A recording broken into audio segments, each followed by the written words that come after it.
Hey guys, Rob or Panics here, and welcome to the first tutorial in quite a little while, and actually my first video in quite a while. Just as a little bit of background, I have been really, really busy with Freshers Week. I say one of the reps. I'm one of the presidents of a halls committee. So basically, we're in charge of moving everybody in, making sure they're settling in, and doing stuff like that. So the last few weeks I've been planning that, and then this week is actually executing that. I haven't. I've had about 6 hours sleep in the last 4 days, so sorry if I sound a bit groggy, bit grotty, and excuse me if I make a few mistakes, but we'll get there. So today, what I want to talk to you about is Twitter. Now, I love Twitter. If you're not on Twitter, I don't know why you're not. But most people on YouTube nowadays are on Twitter. The truth is, it's a great way to contact other people, contact your fans and stuff, and I get to chat to you guys as often as I can. I've always got my iPhone with me. I've always got everything that I can tweet you with me. So I thought, why not do a tutorial for Twitter? And I've been wanting to do a tutorial, like a template one for Twitter for a while, and ages, but they haven't ever had a way of customizing how your background looks. It was pretty much just one image, and it would stick in the top left, and it wouldn't move depending on how the page looked. But thankfully, Twitter have stepped up, taken a good step forward, and actually decided that they're going to do it properly, and that you can create some kind of header, and you can change how the background sits on your page. So what we're going to do is we're going to look at each element of it, and basically just cover how you go about doing it. So what you're looking at right now, I've got my Twitter on screen, and you can see that there's a center module which scrolls straight through the middle. There's a background which I have centered, so as you scroll it, it stays in the middle, and then there's a header up here. Now, like all social media, it's got a display picture or an avatar as well. So that's pretty standard. I won't cover that, but I'll sort of talk about the dimensions for it as well, though. So what we'll cover to begin with is the basics of a background, and sort of what we're going to do is we're actually going to create a template together. So here we go. I've gone to, so you guys can't see my email address and stuff, you go to here and settings, so your little thing, and then settings, and then head over to, on the left panel, it's called design, and basically scroll down, you have your customize your own set, which is right here. You set a header image which is 1200 by 600 and can't be bigger than 5 megabytes, and a background which is a maximum of 800k, which is pretty much the same as YouTube. So that's pretty standard. You can set the background position, so left, center, or right, and just sort of basically move it around if you wanted to have it looking a bit different. But the easy one to do is center, so that you know exactly where it's going to look, and you can put stuff either side. Then the other thing is the background color. So if you don't do it all the way, like my image stops and it just blends into black. And then a black or a white overlay. So your main element can be black or white, and sort of like it's translucent or semi-transparent.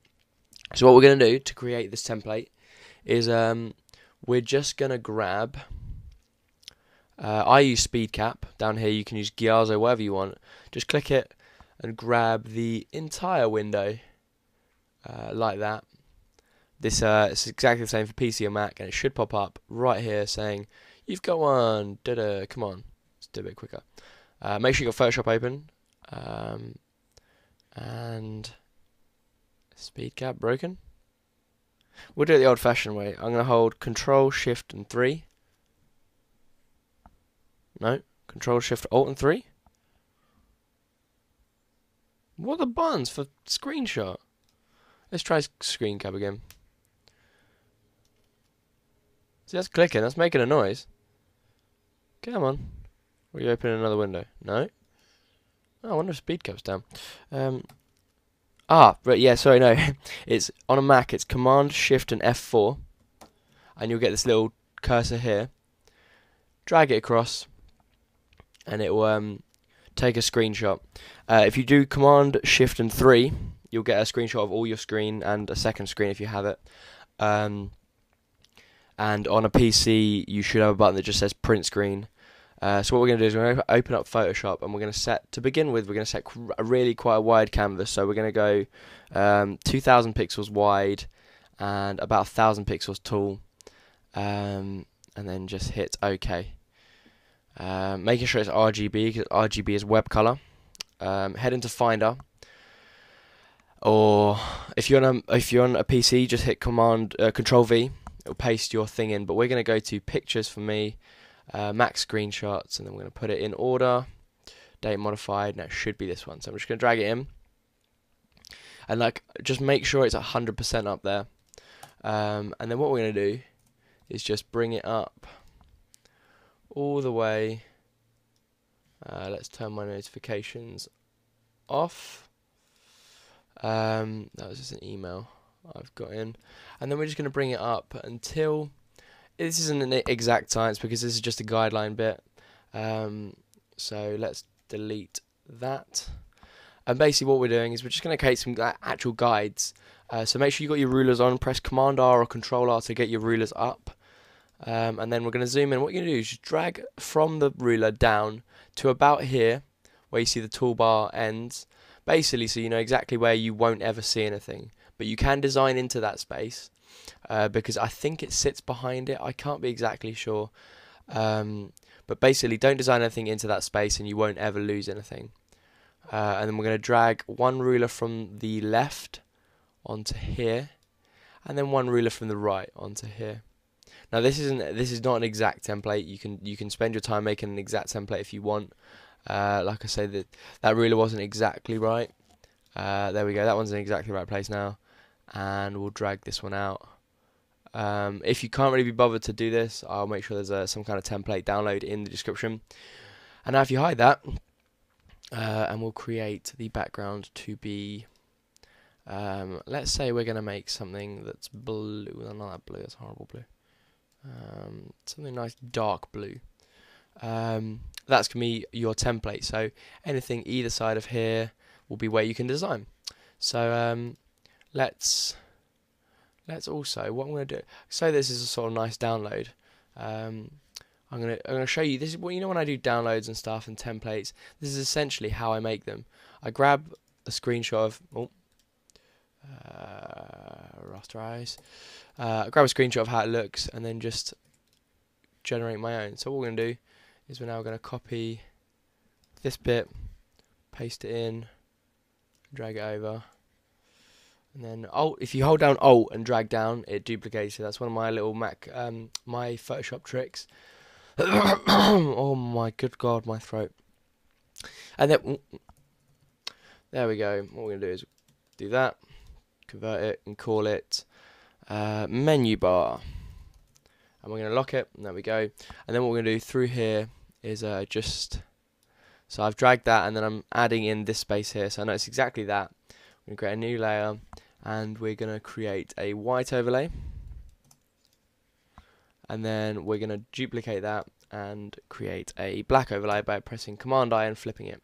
So the white overlay, I don't know exactly what it is, but let's assume it's something like, let's say 50%, it might be less, I'm not sure, and call it white overlay.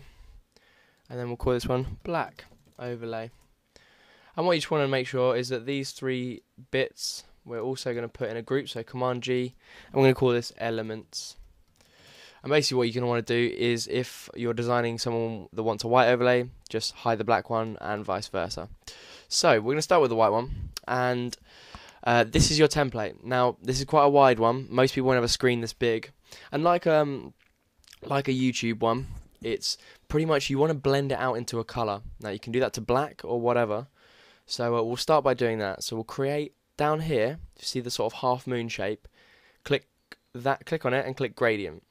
Now first thing you'll do is that, and actually that was quite funky, I quite like that, but that's not what we're going for. So we're going to drag it so that the angle is 0.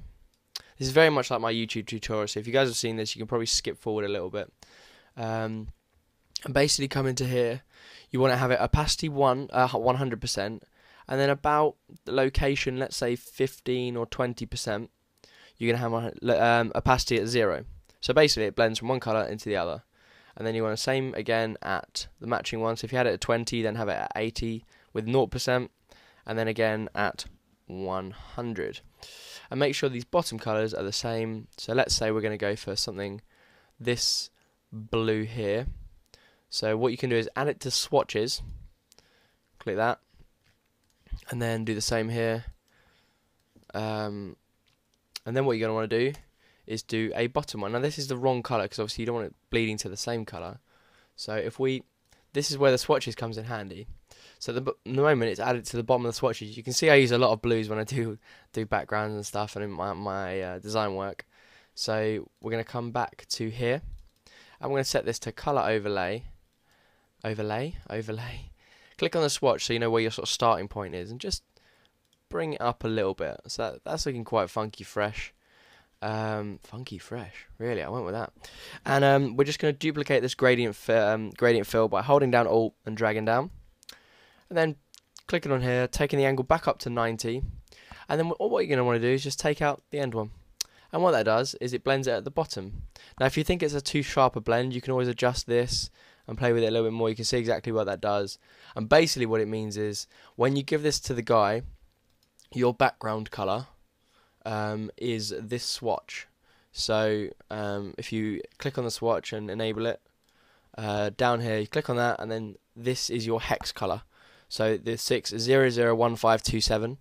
If we go back to here, oh dear, that is what you would set your background colour as here. So hash 001257. And there you go.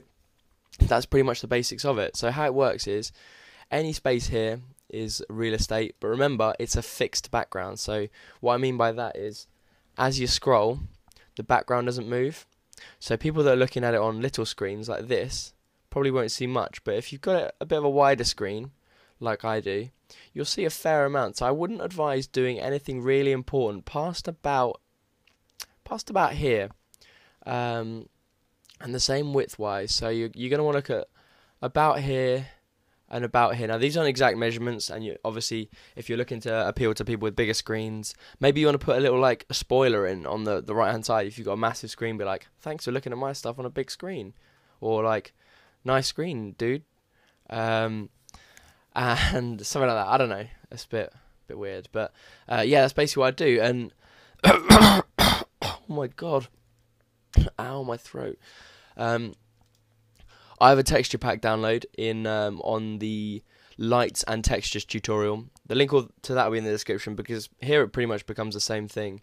It's the way I start most of my YouTube backgrounds. I scroll through here, I find something I like. This is one I love using. I just drag it in. See, and that's what it always does. It's a little bit small, so take it out, drag it into Photoshop, highlight everything, Command A, Command C, Command V. That's select all, copy, paste, for those that don't know. Convert it to a smart object, and then just scale it down, because now it's too big. That's what she says. So we're just going to drag it around, and we're going to have it on this side, because it blends out quite nicely. Making sure you've got it behind your gradient fill layers, because obviously they're going to be the things that you have to blend it out to. And what you're just going to want to do, actually, because remember, this isn't like a YouTube background. You can still see through the center module. Granted, when you look at it here, this right hand side isn't visible, but sometimes when you look at a page, there will be a bit that is. Here you can still see through a little bit, but not a lot. So what we're going to want to do is make sure that you're covering the whole thing. So let's grab a center line. So take your ruler and just drag it until you feel it'll click. There you are. See, that's jumped. And that's your center line. So make sure that when you're dragging stuff across, that you do that. So it's to the center line. Then just adjust it. Take another one. No, this is my little trick. This is my tip and trick to make sure make sure your stuff is balanced. So drag this across a little bit further. And then if you highlight this side and click on a clipping mask, it will hide everything but that. Click on your clipping mask and just invert it with Command I or Control I. And then again, this is much like my YouTube background tutorial. Pull it down with Alt and drag, and then Command T or Control T for free transform, and then flip horizontal. What you're going to want to do is just make sure you drag it over and keep coming.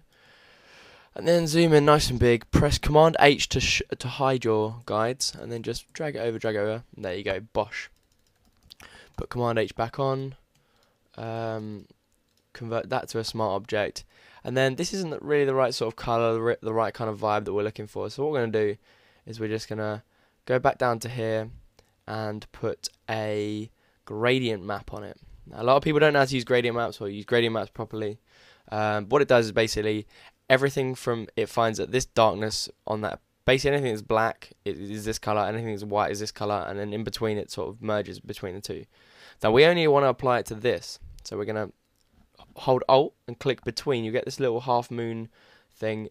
Basically it creates a clipping mask, and what it does is it only applies that to this layer. So it's a pretty funky way of making sure that you're only hitting the one you want. And before we do that, we're just going to change this one to screen, basically so we can see the background through and that you get that kind of feel. So let's change this gradient map. That's not really what I'm looking for. The best place to start is black to white, and then stick a colour in the middle. So that's looking quite cool. Oh, that's a bit too bright. Remember, this is sort of your mid-tone colour, so you'll get these colours and these nice dark colours as well. And then, as always, a lot of you will know that I do like patterns, and I have a pattern tutorial as well. So same thing, go down to pattern, and then let's just put a nice scan line one in, set it to soft light, and then just take the opacity down really, really low, so it's nice and sort of subtle, nice and subtle. And then in the middle here, what you could do, if you didn't particularly like this, you could always add more lights and effects over it, or you could just grab a pen and stick another layer in, and then just sort of like brush it out. Make sure you make it nice and sort of subtle. I like subtleties and stuff like that. And actually, you've got to make sure that your gradient fills and stuff. I'll show you I'll show you how we're going to save this, because this is a bit different to the YouTube background. And then drag the same gradient map over the top of that onto those bits, because that's not actually making that blue. You can change the color around, use a color overlay. We make it a nice bright white, so in the middle you've got this sort of really, really bright white type job. And actually that looks quite nice. It's starting to get there. I've done a Photoshop text tutorial. I won't do any text on it now, but you could have little bits of text going down here, or text going along the side, or maybe you want to jump into Cinema 4D and do some big... Oh, I thought my computer's about to die there. And do some big Cinema 4D text. What we're going to do is we're just going to save this before I lose everything. So this is Twitter shoot. So that's pretty much it. So you've learned quite a few things today. With regard to this, I'm going to cover the next bit in a second. But you've learned how to create a template, how to use our template, and now we're going to do saving. So what we're going to do is we're going to Elements. You're going to need to hide the menu bar and the white overlay, and this is your background now. So go to File, Save for Web and Devices. That's File, Save for Web and Devices, and you have to make sure the number it gives you at the bottom here is below 800. Now mine's 1315, which is quite big. So if that happens and you can't take any bits out, then change it to PNG 8. Hopefully it should go down, and it's gone down to 683. You'll see certain things you start to lose, especially the blend bits. If you select not no dither, if you select pattern dither, you'll notice that it's actually quite nice. It pixelates a bit, but everything on the web is about optimizing speed. So PNG 8 is not that bad, but if you can keep it at PNG 24, basically by making it a bit thinner, let's change the canvas size down to, let's make it 1700 wide and 900 tall. And the best thing about, what you're going to want to make sure you do, as I do that, I've just undone that, make sure you set it so it's only going from the bottom and in. So change it to, what do we say, 1700 wide and 800 tall. And there you go. And the best thing about having gradient fill layers instead of having a physical layer is that it will adjust if you change your canvas size, so you don't have to worry about redoing that and everything. They just stick with it. So that's pretty much that. Hopefully, Command Command Shift Alt S is save for web and devices as a little bit of things. So that's still 900. It's probably because we've got quite a big image, quite a lot of that going on. I'm sure if I blended it out a little bit more, I could get it down lower than that. And then the last bit is this header image. So let's create a new thing, and they say in their header recommended dimensions 1200 by 600. Now you can see that straight away that's much bigger than that little square here, and I'm not really sure what the deal is, to be honest. They might be using it at a later date on a bigger scale, or maybe they just want to make sure you're getting high crisp quality images, but the truth is it starts to blur a little bit. So for the meantime, we'll say go with their style, but obviously it's not ideal, and the display picture will sit sort of in the middle here. So if you want to have stuff pointing to it, basically trial and error. Like, you can always, if you design it for a client, you can always put it on your own and test it out and stuff. But there's no template for this. The dimensions are just where have they gone? 1200 by 600. They're here. And then again, when you're saving it, do file, save for web and devices, and make sure that the number when we save, come on, there we are. The number down here is less than 5,000, or it'll probably say 5M. Make sure it's less than that, and you will be fine. And then how you add it, you just click change header, choose existing image, and remove it if you already have one, and then add an image in. Same with background, and then you set it to center. Make sure you have it set to center so that it adjusts to the page. And then I'm having a black overlay on mine because I prefer that. You get the background color right, and then hit save changes, and that's that. And there you go. That's pretty much how to make Twitter nicely branded. If you're a designer and you do YouTube backgrounds, and this is quite an easy one to do as well. And to be honest, a lot of people are. Why don't I follow? It keeps unfollowing rated. I don't know why. There we go. Yeah. So if you're a YouTube background designer and you want to do some Twitter stuff and you've never had a template, download it in the description. The textures pack download is on the textures tutorial. The text tutorial is on the text tutorial, and the patterns, tutorial is on the patterns tutorial. The link to the entire series is in the description. Make sure you subscribe to the series as well, not just me, because then every time I put a tutorial out, you'll see it. And that's pretty much that. It's been amazing chatting to you guys again. Hopefully it won't be so long before my next video, because the truth is it's been far too long. So I'm just going to delete all these layers out. And I'll be really kind, and I'll leave the gradient fills in. If you don't want blue, just come in here, change it, double click on that, and then whatever color you want a green. Oh my god, that's a horrible green. And do that. So here is that. Make sure when you're saving it that you hide the two top elements. But that's pretty much my template. What I would say is this is actually quite wide. So we're gonna, as I save it for you, I'm gonna, oh dear, whoop, whoop, whoop, whoop. We're gonna go down to 1500, because the truth is most people don't have screens bigger than that anyway. And drag these rulers in for where you want to leave your vital bits, because unfortunately not everyone can afford huge screens, or they don't have space or stuff like that. There are lots of constraints.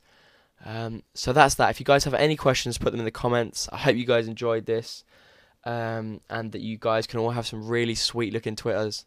The header thing carries over onto the phones, so make sure you're designing for that. If you've got an iPhone or a BlackBerry, check it out, see how yours is looking on there, and basically have a great day. I've been Rob or Panics, and peace out.